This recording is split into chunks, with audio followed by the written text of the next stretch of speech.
cake. Ang kagandahan sa recipe na ito ay dalawang ingredients lang ang ating gagamitin. Paano nga ba ito gawin? Sundan nyo lang itong aking video. First ingredients natin dito ay itong fudgy bar. So meron ako ditong 10 pieces na fudgy bar. Kahit anong flavor naman ng fudgy bar ay pwede nyo gamitin dito. So ang ginamit ko dito ay itong vanilla flavor na fudgy bar. May durian din ito sa loob na cream niya.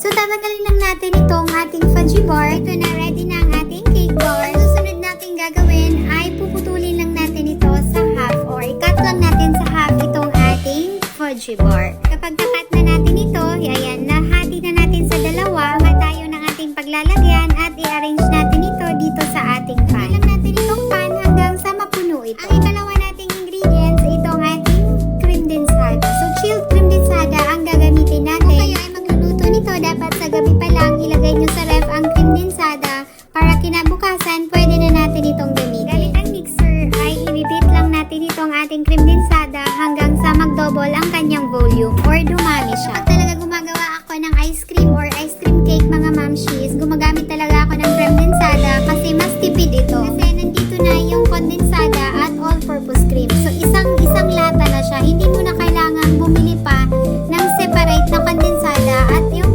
all-purpose cream. I-continue lang natin ang pag-mix nito hanggang sa dumami ito or magdoble ang volume kagaya nito. Ayan, okay na ang ating cream. Ilalagay na natin ito sa top nitong fudgy bar. So half ng cream muna ang ilalagay natin dito. At pagkatapos ay i-flatten lang natin yan. Make sure lang na nalagyan lahat ng cream itong top ng ating fudgy bar. Pagkatapos natin mabuhos yung half ng cream, another layer na naman ng fudgy bar ang ilalagay natin dito sa top niya. After natin malagyan lang lahat ng fudgy bar itong top niya, ilalagay na natin yung natira pang cream dito sa top.